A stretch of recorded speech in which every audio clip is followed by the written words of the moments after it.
ಶೀಲ ಜ್ಞಾನವಂತ ಬುದ್ಧನಂತಾಗೂ ಬುದ್ಧನಂತಾಗೂ ನೀ ಬುದ್ಧನಂತಾಗೂ ಕಂದ ಕಂದ ಅಂಬೇಡ್ಕರರಂತಾಗೂ ಕಂದ ಕಂದ ಅಂಬೇಡ್ಕರ್.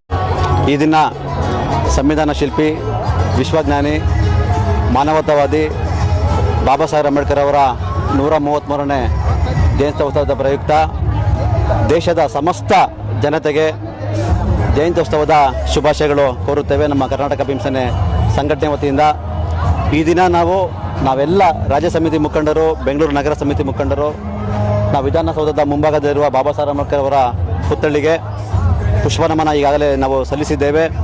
ಇಲ್ಲಿರುವಂತಹ ವಿಧಾನಸೌಧದ ಒಳಗಡೆ ಕೆಲಸ ಮಾಡುವಂತಹ ಪೌರ ಕಾರ್ಮಿಕರು ಏನೊಂದು 22 ಜನ ಪೌರ ಕಾರ್ಮಿಕರಿದ್ದಾರೆ.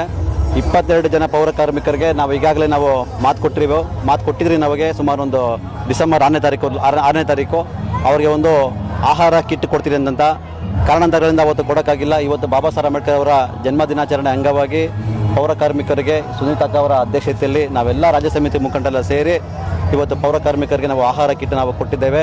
ಸೊ ಕೊಟ್ಟಂತಹ ಒಂದು ವಿಶೇಷತೆ ಏನು ಅಂತಂದರೆ, ದಯವಿಟ್ಟು ಸಂಘ ಸಂಸ್ಥೆಗಳು ಇಂತಹ ಒಂದು ಪೌರ ಕಾರ್ಮಿಕರಿಗೆ ದುಡಿಯುವಂತಹ ಕೆಲಸ ಮಾಡ್ತಿದ್ದಾರೆ, ಅವ್ರಿಗೆ ಎಲ್ಲರೂ ಕೈ ಜೋಡಿಸ್ಬೇಕು. ಎಲ್ಲದಕ್ಕಿಂತ ಹೆಚ್ಚಾಗಿ ಇಲ್ಲಿರುವಂತಹ ಒಳಗಡೆ ಮಹಾನ್ ವ್ಯಕ್ತಿಗಳ ಪುತ್ಥಳಿ ಸುಮಾರು ಒಂದು 14 ಪುತ್ಥಳಿಗಳು ಏನೇ ವಿಧಾನಸೌಧದ ಆವರಣದಲ್ಲಿದೆ. ಅದು ಪುತ್ಥಳಿ ಪ್ರತಿಯೊಂದು ಬಾರಿನೂ ಸ್ವಚ್ಛತೆ ಕಾರ್ಯದಲ್ಲಿ ಇವರೆಲ್ಲ ತೊಡಗಿರ್ತಾರೆ. ಅದರಲ್ಲೂ ಸಂವಿಧಾನ ಶಿಲ್ಪಿ ಬಾಬಾ ಸಾಹೇಬ್ ಅಂಬೇಡ್ಕರ್ ಅವರ ಪುತ್ಥಳಿಯನ್ನು ನಾವೆಲ್ಲರೂ ಸಂಘ ಸಮಸ್ಯೆಗಳು ಬಂದು ಹೋಗ್ತೀರಿ, ನಾವು ಉನಾರ ಹಾಕ್ಬಿಟ್ಟು ಹೋಗ್ತೀರಿ. ಅದಕ್ಕಿಂತ ಮುಂಚೆ ಇವರೆಲ್ಲರೂ ಬಂದು ಗುಡ್ಸೋದಿಂದ ಹಿಡಿದು ಅದು ಸ್ವಚ್ಛತೆ ಕಾರ್ಯಕ್ರಮದಲ್ಲಿ ಪ್ರತಿಯೊಬ್ಬರು ಪಾಲ್ಗೊಂಡಿದ್ದಾರೆ. ಅದನ್ನು ನಾವು ಕರ್ನಾಟಕ ಭೀಮಸೇನೆ ಗುರುತಿಸಿ ಅವ್ರಿಗೆ ಒಂದು ಆಹಾರ ಕಿಟ್ಟು ಕೊಡುವಂತಹ ಕೆಲಸ ಮಾಡಿದ್ದೇವೆ. ಇವತ್ತು ನಮ್ಮ ಸಂಘಟನೆಗೆ ರಾಜ್ಯ ಗೌರವಾಧ್ಯಕ್ಷರಾದ ಸಂಪತ್ ಕುಮಾರ್ ಅವರು ಇದ್ದಾರೆ, ಪ್ರಧಾನ ಕಾರ್ಯದರ್ಶಿಯಂತಹ ನಮ್ಮ ಸುರೇಶ್ ಅಣ್ಣ ಬಂದಿದ್ದಾರೆ, ರಾಜ್ಯ ಸಮಿತಿ ಸದಸ್ಯರಂತಹ ನಮ್ಮ ಹೇಮಂತ್ ಅವರು ಬಂದಿದ್ದಾರೆ, ನೆಲಮಂಗಲ ತಾಲೂಕು ಅಧ್ಯಕ್ಷರು ಬಂದಿದ್ದಾರೆ. ಇನ್ನು ಉಳಿದ ಎಲ್ಲ BBMP ಮುಖಂಡರು ಸಹ ನಮ್ಮ ಜೊತೆಯಲ್ಲಿ ಇವತ್ತೊಂದು ಕೈ ಜೋಡಿಸಿದ್ದಾರೆ. ನಮ್ಮ ಪ್ರಕಾಶ್ರಾಗ್ಬೋದು, ಮತ್ತು ರೂಪಕ್ ಆಗ್ಬೋದು, ಮತ್ತು ಶಕ್ತಿವೇಲ್ ಆಗ್ಬೋದು, ರತ್ನಮ್ಮಕ್ಕ ಆಗ್ಬೋದು, ಸುಮಾರು ಜನ ಕೈ ಜೋಡಿಸಿದ್ದಾರೆ. ನಾನು ಕೇಳ್ಕೊಳೋದು ಎಲ್ಲರಿಗೂ ಒಂದೇ, ಸೊ ಇಲ್ಲಿ ಯಾವುದು ಸಹ ಜಾತಿ ತರಬಾರ್ದು. ಬಾಬಾ ಸಾಹೇಬ್ ಅಂಬೇಡ್ಕರ್ ಅವರು ಸಮನಾಗಿ ಸಂವಿಧಾನ ಯಾವ ಥರ ಎಲ್ಲರಿಗೂ ಬರೆದಿದ್ದಾರೋ ಅದೇ ರೀತಿ ನಾವೆಲ್ಲ ಮನುಷ್ಯ ಜಾತಿ ಒಂದೇ, ಒಂದು ಹೆಣ್ಣು ಗಂಡು ಅಷ್ಟೇ ಅಂತ ಹೇಳ್ತಾ ಸೊ ಪ್ರತಿಯೊಬ್ಬರಿಗೂ ಹುಟ್ಟುಹಬ್ಬದ ಶುಭಾಶಯಗಳು ಕೊಡ್ತಾರೆ. ಹಾಂ ಸರ್ ಕಿಟ್ಟಲ್ಲಿ ಅವ್ರಿಗೊಂದು ಆಹಾರ ಧಾನ್ಯ ಅವರಿಗೆ ಕಿಟ್ಟಲ್ಲಿ ಕೊಟ್ಟಿದ್ದೀವಿ ಸರ್. ಯಾಕಂದರೆ ಕಿಟ್ಟಲ್ಲಿ ಏನೇನು ಕೊಟ್ಟಿದ್ದೀರಿ ಅಂತ ಪ್ರಸ್ತಾಪ ಮಾಡಿದ್ರೆ ಅದು ತಪ್ಪಾಗುತ್ತೆ. ಅವ್ರಿಗೆ ದಿನ ಬಳಕೆ ಮಾಡುವಂತಹ ಆಹಾರ ಕಿಟ್ ನಾವು ಪ್ರಸ್ತಾಪ ಕೊಟ್ಟಿದ್ದೀವಿ ಸರ್. ಸುಮಾರು ಒಂದು 22 ಜನಕ್ಕೆ ನಾವು ಕೊಟ್ಟಿದ್ದೀವಿ ಈಗಾಗಲೇ. ಜೈ ಭೀಮ್.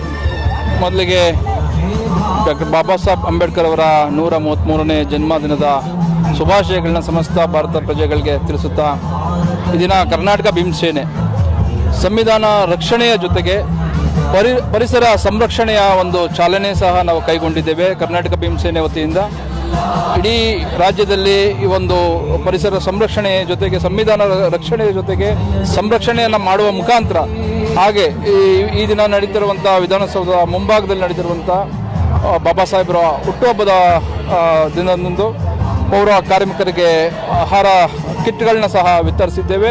ಇದು ಕರ್ನಾಟಕ ಭೀಮಸೇನೆ ನೊಂದವರ ಬೆಳಕಾಗಿ ಬಾಬಾ ಸಾಹೇಬರ ಸಮಾನತೆಯನ್ನು ಏನು ಸಾರಿದ್ರೋ ಅದೇ ರೀತಿಯಾಗಿ ಕರ್ನಾಟಕ ಭೀಮಸೇನೆ ಸಹ ಸಮಾನತೆಯ ಒಂದು ರೀತಿಯಲ್ಲಿ ನಾವು ಕೈಗೊಳ್ತಾ ಇದ್ದೀವಿ ಅಂತ ಹೇಳ್ತಾ ನಾನು ಮಾತು ಮುಗಿಸ್ತೀನಿ. ಜೈ ಭೀಮ್. ಜೈ ಭೀಮ್, ಜೈ ಕರ್ನಾಟಕ.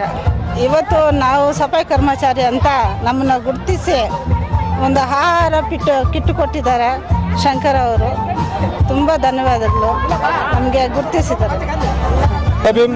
ಎಲ್ರಿಗೂ ಬಾಬಾ ಸಾಹೇಬ್ ಅಂಬೇಡ್ಕರ್ ಅವರ 133ನೇ ವರ್ಷದ ಜನ್ಮದಿನದ ಶುಭಾಶಯಗಳನ್ನ ಹೇಳ್ತಾ, ನಾವು ನಮ್ಮ ಕರ್ನಾಟಕ ಭೀಮಸೇನೆಯಿಂದ ಈ ದಿನ ರಾಜ್ಯದಾದ್ಯಂತ ಬಾಬಾ ಸಾಹೇಬ್ ಅಂಬೇಡ್ಕರ್ ಅವರ ಜನ್ಮದಿನಾಚರಣೆ ಮಾಡ್ತಾ ಇದ್ದೀವಿ. ಮತ್ತು ಇದರ ಜೊತೆಗೆ ಪರಿಸರ ಸಂರಕ್ಷಣೆಗಾಗಿ ಗಿಡ ನೆಡ್ತಕ್ಕಂಥ ಕಾರ್ಯಗಳನ್ನು ಮಾಡ್ತಾ ಇದ್ದೀವಿ. ಹಾಗೆ ಈ ದಿನ ಈ ಒಂದು ನಮ್ಮ ವಿಧಾನಸಭಾ ಮುಂಭಾಗದಲ್ಲಿ ನಮ್ಮ ರಾಜ್ಯಾಧ್ಯಕ್ಷರಾದಂಥ ಶಂಕರರಾಮಲಿಂಗಣ್ಣ ಮತ್ತು ಗೌರವಾಧ್ಯಕ್ಷರಾದಂಥ ಸಂಪತ್ತಣ್ಣವರ ಸಮ್ಮುಖದಲ್ಲಿ ಇಲ್ಲಿನ ಪೌರ ಕಾರ್ಮಿಕರಿಗೆ ಆಹಾರದ ಕಿಟ್ಗಳನ್ನು ನೀಡಿರ್ತೀವಿ. ಈ ಸಂದರ್ಭದಲ್ಲಿ ಎಲ್ರಿಗೂ ಮತ್ತೊಮ್ಮೆ ಭೀಮ ನಮನಗಳನ್ನ ಹೇಳ್ತಾ ನಾನು ಮಾತು ಮುಗಿಸ್ತೀನಿ. ಜೈ ಭೀಮ್.